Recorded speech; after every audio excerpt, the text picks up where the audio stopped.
तीनों दोस्त चिड़िया का बेटा कुकू, कबूतर का बेटा कीकी और छोटा मिठू अपना अपना बैग और टिफिन उठाए स्कूल जा रहे थे। कालू वो जा रहे हैं, चल उन बच्चों को उल्लू बनाकर उनके लंच बॉक्स खाली करते हैं। कौवा और कौवी उड़ते हैं और उन जाते हुए छोटे पक्षियों को रोक लेते हैं। छोटे बच्चों, पता है थोड़े दिनों बाद जंगल में मेला लगेगा। ऐसे गोरी कौवी उन बच्चों को बातों में लगाती है। गोरी आंटी, मेला कहाँ लगेगा मेला? वो सामने पहाड़ों के पास, वहाँ लगेगा एक बड़ा मेला। जब गोरी कौवी बच्चों का ध्यान बातों में लगाती है तो कालू कौवा उनके लंच बॉक्स से खाना चुरा लेता है। फिर तो हम जरूर देखने जाएंगे वहाँ पहाड़ों के पास मेला। बच्चे अपना अपना बैग और लंच बॉक्स उठाकर फिर से अपने रास्ते पर चल देते हैं। चल कालू जी, ठंडी नदी के पास जाकर पार्टी करते हैं। कौवा और कौवी बच्चों का चुराया हुआ खाना लेकर नदी पर चले जाते हैं और वहां जाकर खाना खाने लगते हैं। मेरा लंच बॉक्स तो खाली है। मम्मा भूल गई। मम्मा मेरे लंच बॉक्स में खाना रखना भूल गई हैं। कीकी दोस्त, तुम अपने खाने में से थोड़ा सा खाना मुझे भी दे दो। फिर कीकी अपना लंच बॉक्स खोलता है तो हैरान हो जाता है। मेरी मम्मा भी भूल गई। आज ना जाने क्या हुआ, मेरी मम्मा ने भी मुझे लंच बॉक्स खाली ही दे दिया है। इतने में छोटा मिठू भी वहाँ आ जाता है। दोस्तों, मुझे थोड़ा खाना दो, मेरा खाना किसी ने चुरा लिया है। नहीं मिठू, किसी ने चुराया नहीं है, हमारे लंच बॉक्स भी खाली हैं। शायद हमारी मम्मा ने हमारे साथ कोई प्रैंक किया है। बच्चे उस दिन भूखे ही रहते हैं। घर जाकर कुकू अपनी मम्मा से पूछता है, मम्मा क्या आज प्रैंक डे है? क्यों, क्या हुआ बेटा, किसी ने प्रैंक किया है आपके साथ? मेरी मम्मा ने, कीकी की मम्मा ने और मिठू की मम्मा ने भी लंच बॉक्स खाली ही दे दिया था। नहीं बेटा, मैंने तो आपके लंच बॉक्स में आलू वाले पराठे बनाकर रखे थे। आलू वाले पराठे का सुनकर कुकू के तो मुंह में पानी आ जाता है। कालू, उस चिड़िया के बच्चे के आलू वाले पराठे तो बहुत स्वादिष्ट थे। अब कल देखो क्या मिलता है हमें। अब तो हम हर रोज उन बच्चों को ऐसे ही पागल बनाकर उनका भोजन चुरा लिया करेंगे। दूसरे दिन कुकू की मम्मा कुकू को आवाज देती है। कुकू बेटा, आकर देख लो, मैं आपके लंच बॉक्स में ऑमलेट पराठा रख रही हूँ। ऐसा ना हो कि स्कूल से आकर फिर मुझसे कहो कि मैंने प्रैंक किया है आपके साथ। मम्मा, शायद स्कूल से कोई शरारती बच्चा हमारा लंच चुराता है, मगर आप चिंता ना करें, आज हम अपना लंच बॉक्स अपने पास ही रखेंगे। सब स्कूल को निकलते हैं। आज मेरी मम्मा ने मुझे कच्चे आम की चटनी बनाकर दी है और साथ घी का पराठा। मेरे लंच बॉक्स में मीठा हलवा है आज। बच्चों, रुको, बात सुनो। बच्चे रुक जाते हैं। बेटा, वो सामने नदी में एक तितली गिरी हुई है, उसे नदी से बाहर निकाल दो। हमें मदद करनी चाहिए, हमें उस तितली को पानी से निकालना चाहिए। हाँ बच्चों, अपना अपना बैग और लंच बॉक्स इधर ही रख जाओ। बच्चे ऐसा ही करते हैं। यहाँ तो तितली नहीं है, शायद तितली नदी से बाहर निकल गई होगी और उड़ गई होगी। गौरी और कालू जल्दी से बच्चों के लंच बॉक्स खाली कर देते हैं और उनका खाना निकालकर एक डिब्बे में डाल लेते हैं। बच्चे वापस आते हैं और अपने अपने बैग और खाली लंच बॉक्स उठाकर चल देते हैं। आज फिर लंच बॉक्स खाली है, ऐसा कैसे हो सकता है? कुकू यार, वो कौवा और कौवी वही चोर है, हमारे लंच बॉक्स वही खाते हैं। अब उन्हें सजा देना होगी, वरना वो हमेशा ऐसा ही करेंगे। बच्चे भी तेज थे। दूसरे दिन बच्चे जब अपने अपने घर से लंच बॉक्स लेकर आते हैं तो खाने में पेट दर्द करने वाली दवा मिला देते हैं। मिठू और कीकी, अब मजा आएगा उन कौवों को, अभी वो अपना पेट पकड़ कर रोएंगे। रोज की तरह गौरी और कालू बच्चों से लंच चुरा लेते हैं और जैसे ही वो लंच बॉक्स से खाना खाते हैं उनके पेट में दर्द शुरू हो जाता है। कालू कालू मर गई, मेरे पेट में गुड़गुड़ हो रही है।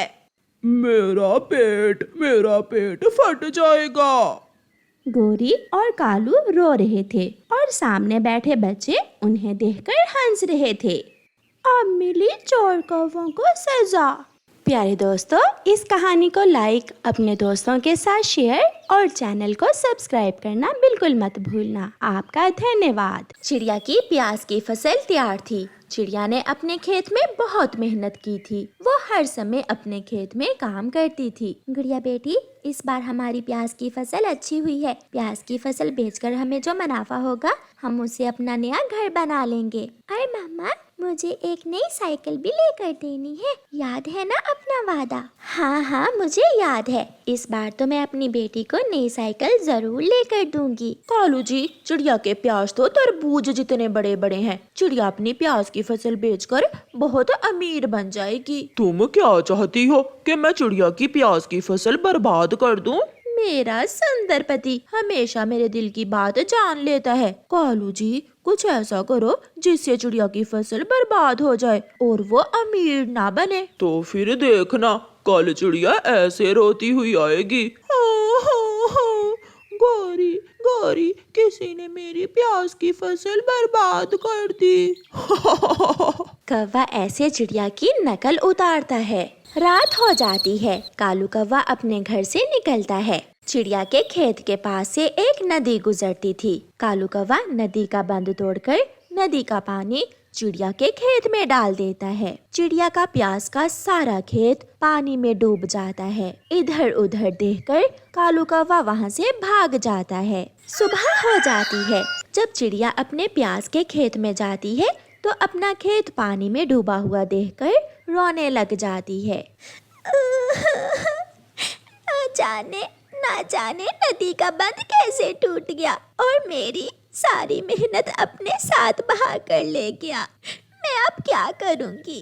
यही प्याज की फसल से तो मैंने अपनी साल भर की रोटी कमानी थी। चिड़िया को रोता हुआ देखकर कौवा और कौवी वहाँ आ जाते हैं, जो दिल ही दिल में बहुत खुश थे। चिड़िया, सच बताऊं, मेरा भी रोने को दिल कर रहा है, मगर न जाने क्यों मैं जब भी रोने का मूड बनाती हूँ, मेरी आंखों में आंसू ही नहीं आते। बहुत दुख हुआ चिड़िया, तेरी प्याज की फसल को पानी में नहाता हुआ देखकर। गोरी और कालू, मेरा इतना ज्यादा नुकसान हो गया है और तुम दोनों मेरा मजाक उड़ा रहे हो। नदी का बंध तो किसी भी समय टूट सकता है। चिड़िया, इसमें किसी का क्या दोष है? दूसरे दिन चिड़िया की माँ गुड़िया की नानो जब गुड़िया से मिलने आती है तो खेत में पानी ही पानी देखकर पूछती है, गुड़िया बेटी, तुम्हारी माँ कहाँ है और प्याज के खेत में पानी कैसे आया? नानो, मम्मा को तो कल से बुखार है। मम्मा को बहुत दुख हुआ है। नानो, हमारी सारी ही मेहनत पानी में बह गई। नदी का बंध टूटकर सारी प्याज की फसल बह गई। चलो घर चलो, मैं देखती हूँ तुम्हारी मम्मा को। रानो बेटी, तुम तो बच्चों की तरह रो रही हो। माँ, मैं और क्या करूँ? मैंने प्याज की फसल में बहुत मेहनत की थी और सब बर्बाद हो गया। एक रास्ता बंद तो 100 रास्ते खुले होते हैं बेटी। ये लो चावल के बीज, तुम अपने खेत में चावल की फसल बो दो। चावलों को ज्यादा पानी की जरूरत है और ये फसल दिनों में ही तैयार हो जाती है। ये सुनकर मम्मा चिड़िया बहुत खुश हो जाती और अपनी बेटी के साथ जाकर खेत में चावल के बीज बो देती है। कुछ दिनों बाद चावल के बीजों से छोटे छोटे पौधे उगाते हैं, जिन्हें देखकर मम्मा चिड़िया और उसकी बेटी बहुत खुश होती हैं। वो अपने खेत में दिल लगाकर काम करती हैं। कुछ दिनों बाद जब खेत से सारा पानी सूख जाता है तो बारिश से खेत फिर से पानी से भर जाता है। कालू, इस बार चिड़िया ने कौन सी फसल उगाई है अपने खेत में? ऐसा लग रहा है जैसे चावल की फसल हो। कालू जी, इस बार कुछ ऐसा करेंगे कि चिड़िया पिछली बार से भी ज्यादा रोए। जरूर, मैं चिड़िया को कभी खुश नहीं देख सकता। मगर उस बार चिड़िया भी रात दिन अपने खेत में ही रहती है।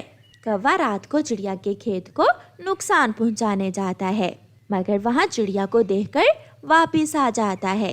कुछ दिनों बाद चिड़िया अपनी चावल की फसल काट लेती है और चावल अलग करके बोरियों में भरकर मंडी ले जाती है। चिड़िया, इस बार चावल की फसल बहुत महंगी बिक रही है, ये रहे तुम्हारे पैसे। चिड़िया इतने पैसे देखकर बहुत खुश होती है और वापस घर आकर अपनी बेटी को एक सुंदर सा घंटी वाला साइकिल लेकर देती है। ऐसे चिड़िया को सफलता मिलती है। प्यारे दोस्तों, इस कहानी को लाइक, अपने दोस्तों के साथ शेयर और चैनल को सब्सक्राइब करना बिल्कुल मत भूलना। आपका धन्यवाद।